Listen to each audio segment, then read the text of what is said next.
Ladies and gentlemen, next week, Thursday, August 24th, Dragnet will be heard 1 hour earlier at 9 p.m. Eastern Daylight Saving Time.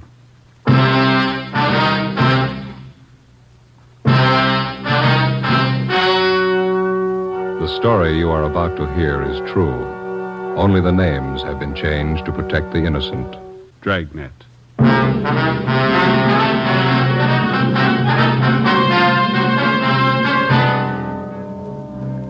You're a detective sergeant. You're assigned to Juvenile Bureau. A vicious case of wanton and willful destruction of private property occurs in your city. Suspicion points to a juvenile. Your job, find him.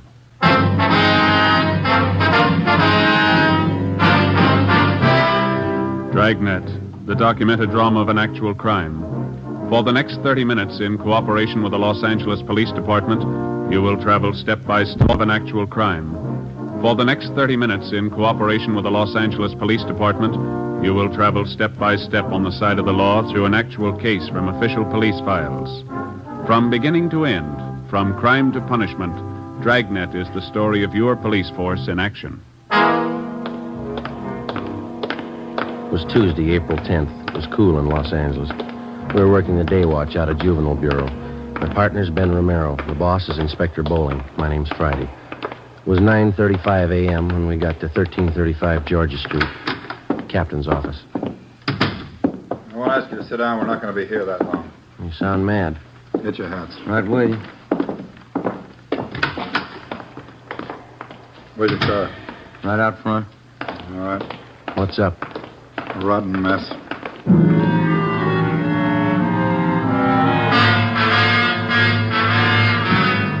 We got in the car and drove south on Figueroa till we got to West 103rd Street. According to Inspector Bowling's directions, we turned right and went about 4 miles. He directed us to pull up in front of a one-story frame residence that had been converted into small business offices. On the right side, going in, was a neighborhood jeweler's shop. We could see him working in the window. Over the door of the office on the left was a lawyer's shingle. The gold lettering was new. It's this way. Lawyer's office. That's right. Name's Paul Wilson. It's me, Mr. Wilson. Oh, come in, Inspector Bowling. Mr. Wilson, this is Sergeant Friday.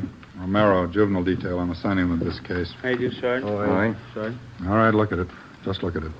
Look at that, Joe. Yeah. Paint. It's all over everything. Look at that leather chair. It's ruined. The desk smeared with the stuff. Green paint. Yeah. Looks like they threw it on with a mop, doesn't it? Rug soaked with it, the walls. Look, Joe. They even got the clock. Yeah. Take a good look. Remember it when you tag whoever did it. These your law books, Mr. Wilson?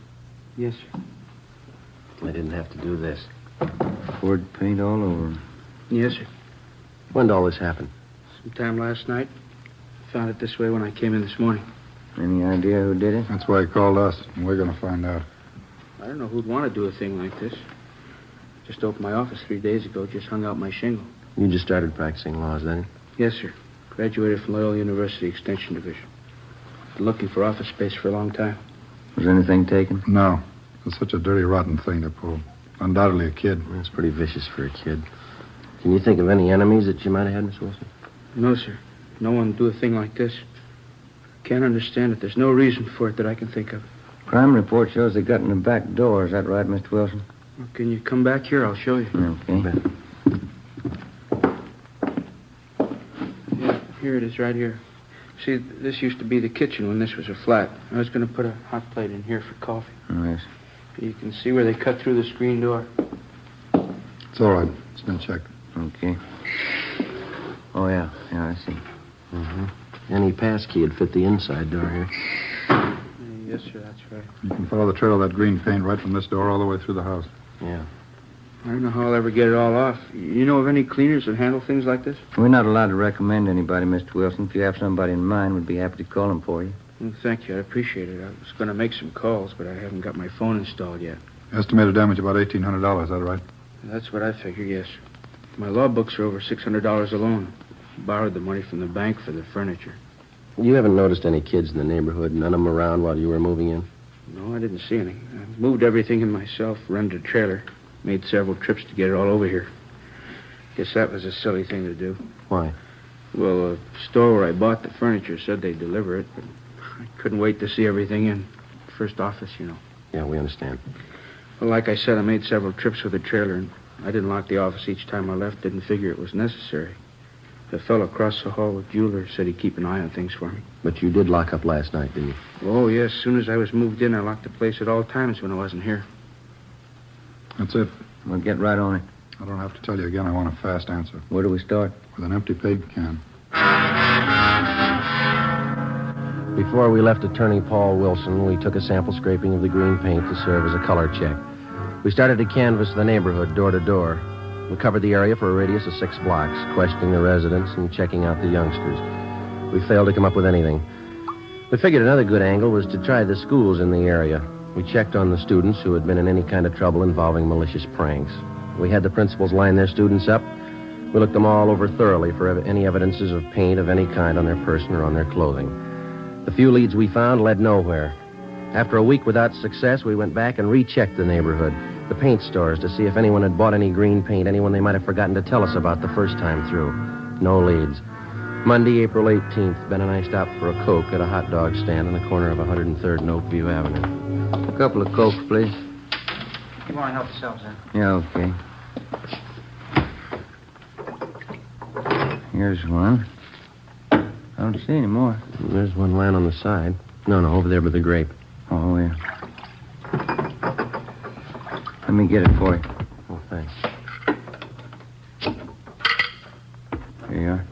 Good.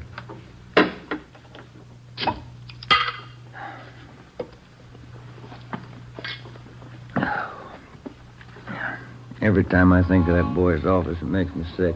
Yeah. If we could just get some kind of a lead. Anything for a start. Pardon me. I'd be satisfied. There's nothing to work on. It's like stabbing in the dark. Joe. Yeah? Look down the street there.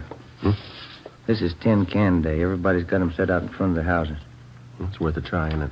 Let's try a place across the street and then work down the block. All right. Come on. I had a cousin move down from San Francisco. It took him almost a year to get used to this tin can system here in L.A. Is that so? Yeah, up there they throw everything into one garbage can. Tin cans, no. Oh, I didn't know that. Yeah, sure. Tad's, my cousin, never could get used to putting the cans out. Backyard was full of them before his wife reminded him to put them out. Yeah. Garbage kind of piled up, too. They wouldn't pick it up with the tin cans in it. Yeah. You want to check these here? I'll Yeah, get all this right. bunch here. Okay. Don't see any paint cans. No, none here either. How about those down there? Okay. Let's go. I'll get this box. I wonder if this is any good. What's that? Prune juice. See a lot of empty bottles. Any paint cans? No. Let's go. That's the way it went. Block after block, house after house. We covered 5 blocks, checking the containers full of empty tin cans. Found a few paint cans, none of them the right color, or any combinations that would go together to make the right color. It was a tiring job, but we figured it was at least a place to start. Sure a lot of cans here. There must be a new bride, huh? I don't know. Did you find anything? No, not yet. How about this? Huh? This one. 1 gallon can. Green. Let's ask.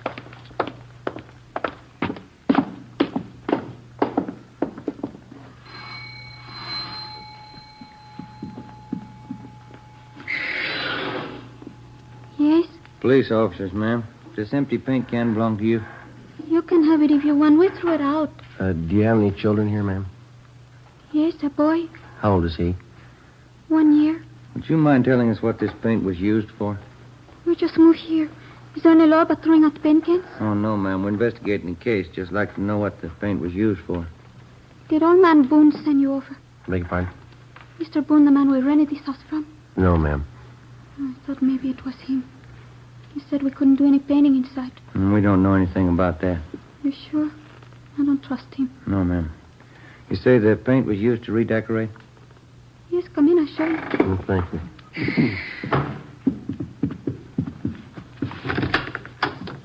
In here. See? Yeah.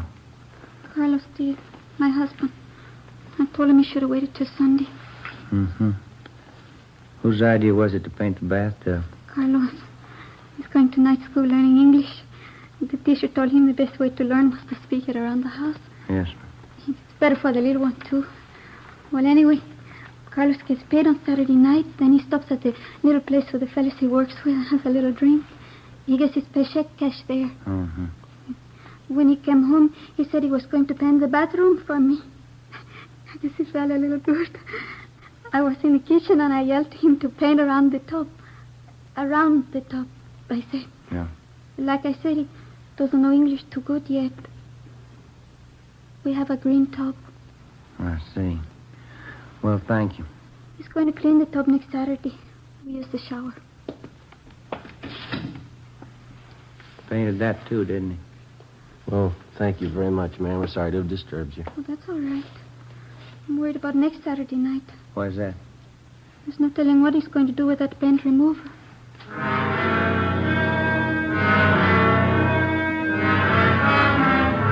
4:30 p.m. We were no closer to finding out who spread that paint around the attorney's office than when we started. We continued checking the neighborhood, but we found nothing. A few minutes before 5, we got a call to check back in with Inspector Bowling. You do any good out there? Nothing at all. No, we had a little action, a new one. No, what's that?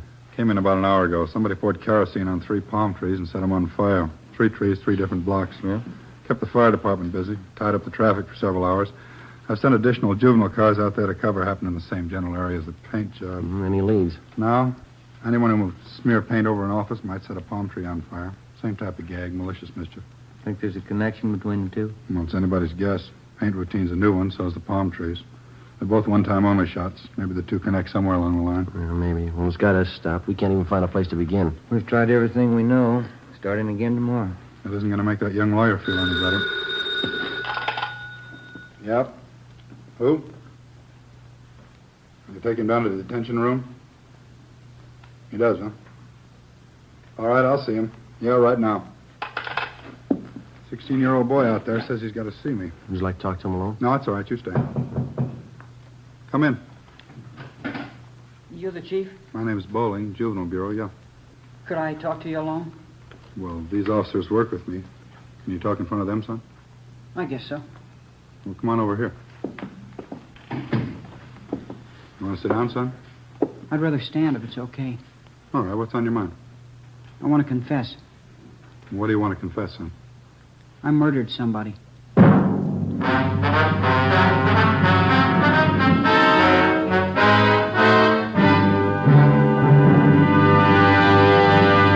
You are listening to Dragnet, actual case histories taken from official police files.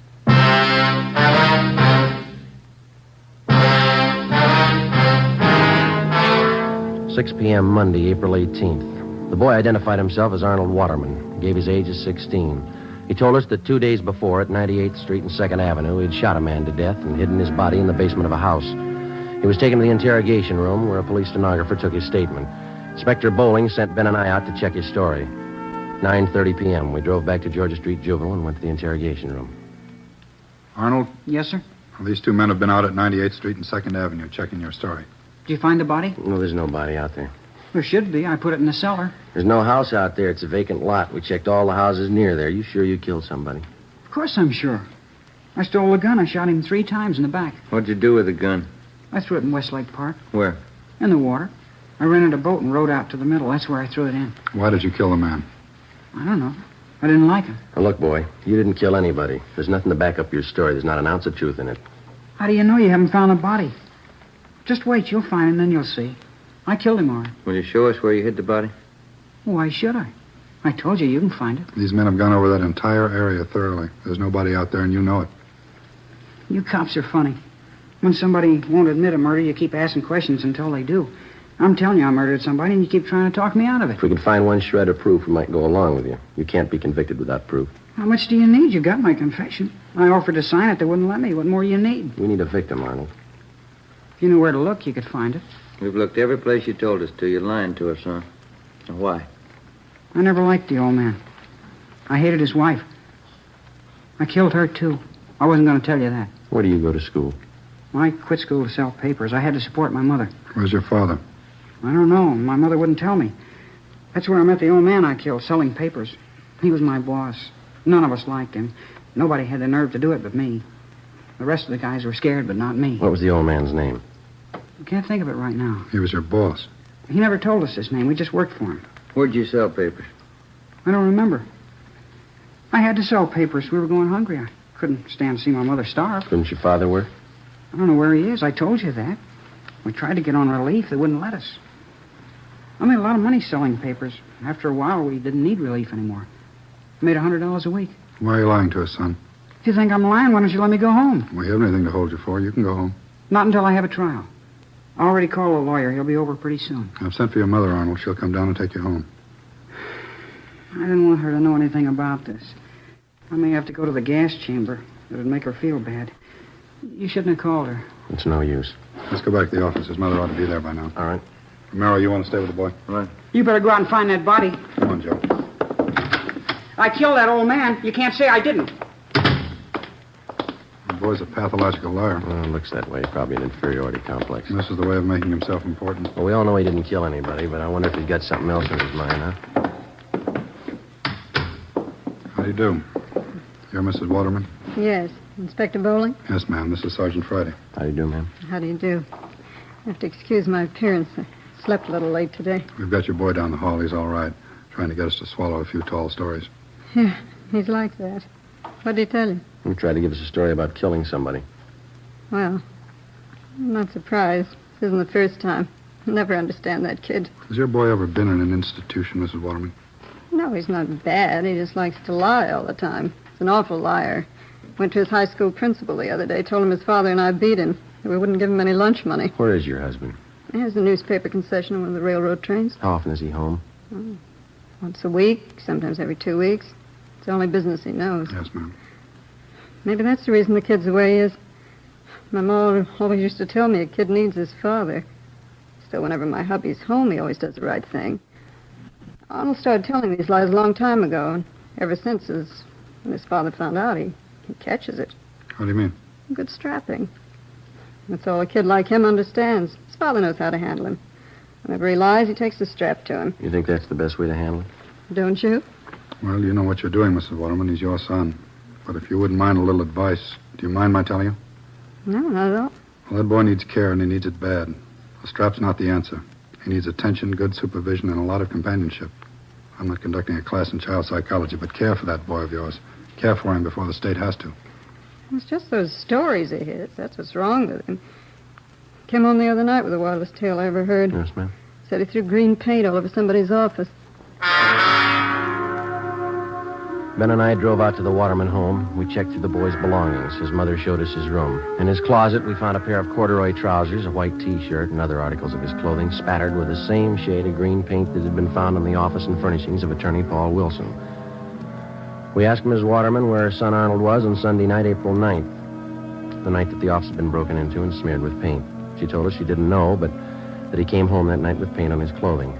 Ben and I went back to the office where we filed an application for a petition and detention, Section 700 sub M WIC, malicious mischief, 1 count.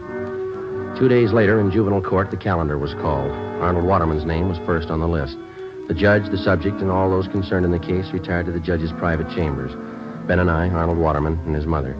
The subject was informed of his constitutional rights, and Judge Frank J. Smith read the findings of our investigation. Arnold, it alleges in this petition that on April 9th at approximately 8:30 p.m., you entered the office of Attorney Paul Wilson at 9218 West 103rd Street, where you willfully and without Mr. Wilson's permission did maliciously damage his office to the extent of approximately $1,800 by pouring paint over his rugs, furniture, books, and other articles in his offices. Is this true, Arnold? Yes, sir. Did you know Mr. Wilson? No. Arnold, I'd like to know why you did that. I felt like it. You'll have to give me a better answer than that, youngster. That's the best I can do. That's good enough, isn't it? No, it isn't good enough. We have a courtroom full of boys outside who probably want to be helped, and we're going to try to help them. We can't help you unless you want to be helped. You don't want to help me. You don't believe anything I tell you. Officer Friday. Yes, Your Honor. You and Officer Romero investigated this case from its inception. We did. As a result of your investigation, what's your opinion of this boy's truthfulness? Well, Your Honor, I think I can speak for Officer Romero here as well. In all our talks with the boy and our observations of him, it's our opinion, for what it's worth, that the boy's a pathological liar. Basically, he seems to have the makings of a good youngster. His environment's bad. Seems to have very little, if any, parental guidance. Tells lies, Your Honor. Lots of them. And that seems to be everyone's opinion. It's not mine. If you'd spend more time trying to find out if I'm lying instead of trying to put me on the spot, you'd earn your money. Your stories have been thoroughly investigated and double-checked by competent police officers. There is absolutely no basis of truth in anything you've said. I'm getting sick and tired of everybody calling me a liar. Do you hear me?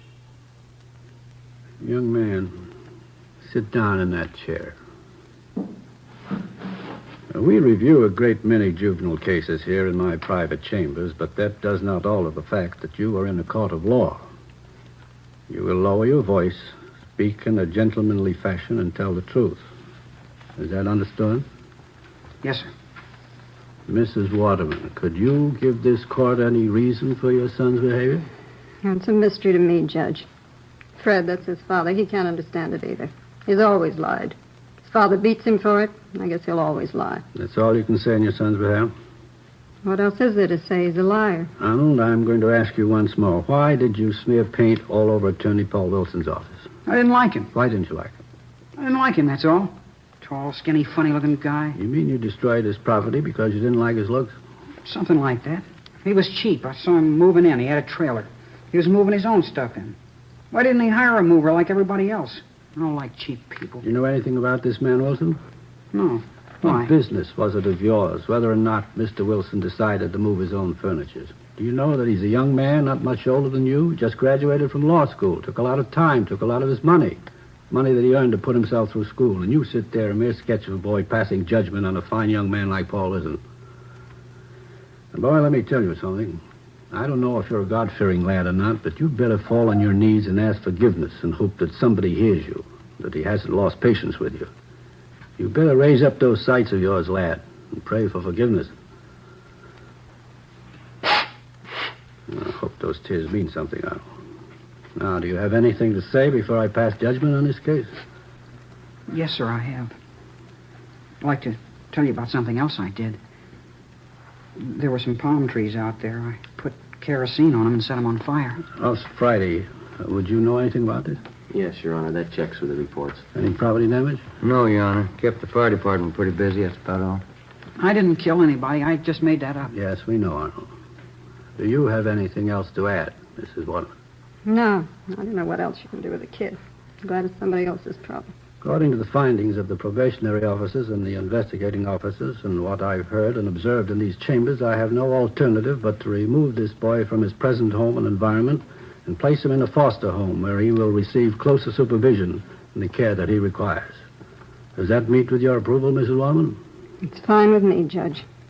Fred and I can hardly make ends meet now, and it's a shame to waste what money we have on this kid. It's all I can do to squeeze out the new clothes I need. Then you approve this plan? I can't wait to tell Fred. Well, when you tell Fred, you can also tell him the taxpayers are not going to assume the burden of the mistakes that you and your husband lavished on this boy. How do you mean, Judge? The expense of placing the boy in this foster home comes to the amount of $35 a month. You and your husband will pay this sum. The law covers that. It's an awful lot of money. The payment will be due on the first day of each month. You will meet this requirement or be held in contempt of court. I'm only sorry that's as far as the law goes. The laws of the state of California do not make the parents responsible for the torts of their children unless contributory negligence can be proven. In my eyes, it is contributory negligence on your part, but unfortunately, it cannot be proven. Any faults that this boy may have are yours. You as a parent are responsible. We did the best we could in raising the kid. Madam, you didn't raise him. Hearing dismissed.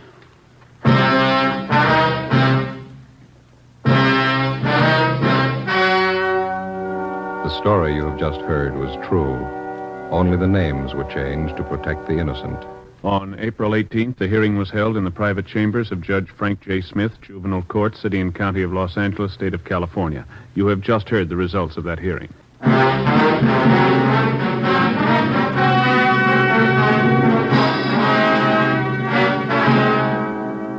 Next week, Thursday, August 24th, Dragnet will be heard 1 hour earlier at 9 p.m. Eastern Daylight Saving Time.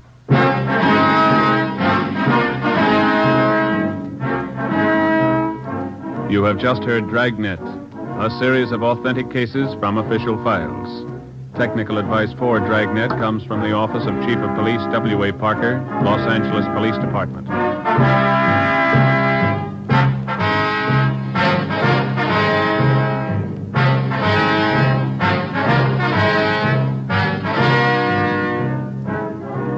Fatima Cigarettes, the best of all long cigarettes, has brought you Dragnet from Los Angeles.